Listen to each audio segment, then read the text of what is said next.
Camila, ¿tenemos para dónde hacernos en la Ciudad de México? ¿Tenemos para dónde construir sin corrupción vivienda sostenible para los chilangos? Creo que, a ver, empezando porque tenemos un problema muy importante de vivienda en la Ciudad de México. Decía Clara en el debate de ayer, es una ciudad que cada año expulsa 100,000 habitantes que no tienen posibilidad de acceso a una vivienda. Creo yo que sí es importante la generación de nuevos espacios de vivienda que tenemos que construir hacia arriba, sí, siempre y cuando respetemos la planeación urbana. ¿Por qué? Porque el problema que estamos viendo y que ha sido parte de lo que se ha denunciado de la corrupción inmobiliaria es que se están realizando desarrollos pero realmente sin una planificación. Por ejemplo, necesitamos saber que todos van a tener viabilidad hídrica, porque si nosotros pedimos un permiso, como es lo que sucede, por ejemplo, en Benito Juárez, piden un permiso para una edificación de 3, 4 pisos y terminan construyendo 7, por supuesto que no nos vamos a dar abasto, ¿no? Entonces, es importante que toda nueva construcción que se haga en la Ciudad de México, uno, garantice que va a haber posibilidad de tener servicios de agua, de drenaje, que haya atención para el tema de basura, ¿no?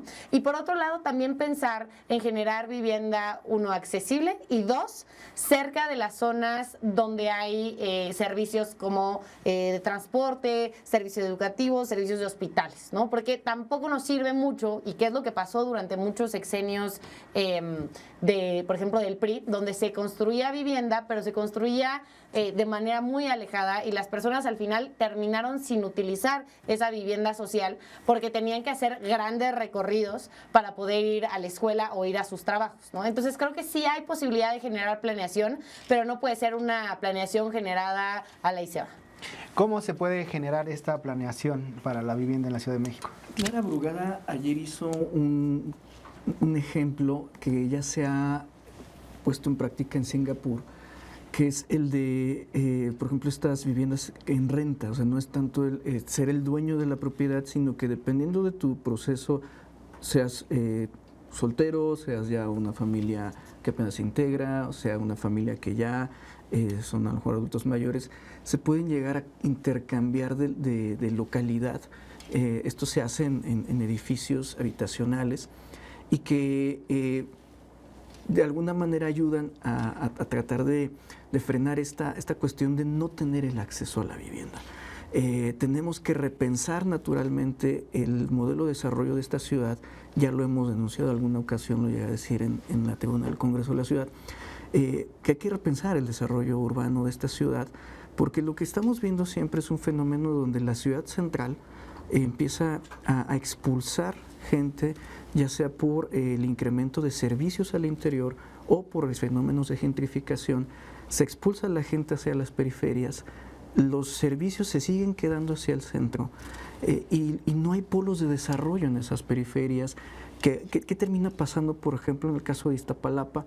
Que no solamente es una zona de la ciudad donde se asienta gente expulsada desde el centro, sino que también se vuelve el camino de paso de otras áreas metropolitanas como las del Estado de México, Chalco, Neza, Ixtapaluca, Los Reyes, Ecatepec, y al final es donde se concentran las problemáticas, ¿no? Entonces tenemos que pensar a la ciudad de una forma integral, de crear nuevos polos de desarrollo y también la visión metropolitana, de que la Ciudad de México no se resuelve solo en la Ciudad de México, se resuelve también en el Estado de México, se resuelve en Hidalgo, se resuelve en Morelos, en toda la megalópolis.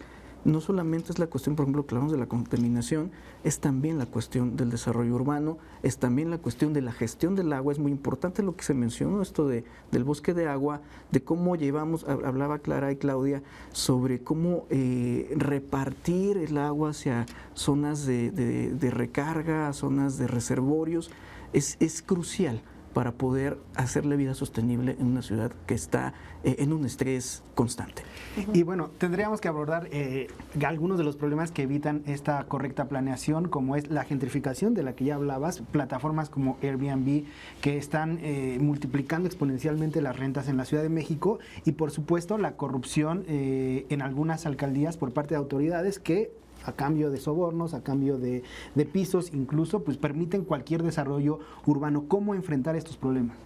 Sí, creo que primero que nada tiene que quedar muy claro quiénes son las autoridades que participan en cada uno de los permisos que se están dando, ¿no?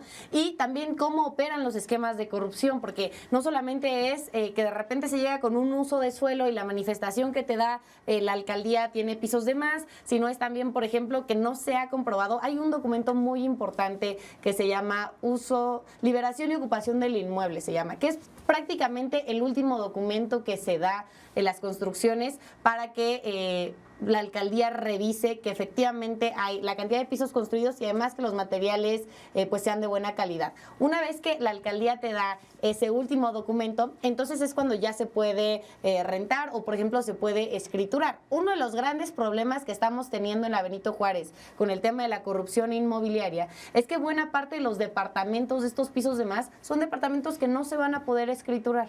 Entonces, hay varias propuestas que se están haciendo. Primero, creo que fue muy importante la reforma que se mandó hace un mes al Congreso de la Ciudad de México para poner como ya la tipificación de la corrupción inmobiliaria, ¿no? Porque hasta antes se hablaba de desvío de recursos, se hablaba de pues que estaban utilizando facultades que no les tocaban, ¿no? Pero ahora ya tenemos la corrupción inmobiliaria establecida tal cual. Otro de los ganchos que creo que sería importante poner es, pues sí, sanciones para tanto quienes estén escriturando, porque además luego lo que se hace es que se dan escrituras falsas a las personas que tenían un edificio o un departamento en un edificio irregular, ¿no? Entonces creo que ahí también tendría que haber una sanción, porque al final las personas que están viviendo en estos departamentos, ya sea que están rentando o que compraron, lo hacen de buena fe, lo hacen pensando que las autoridades están haciendo bien su trabajo, que están garantizando que haya seguridad, no solamente física, sabemos que también hay un riesgo con la corrupción inmobiliaria, porque al final,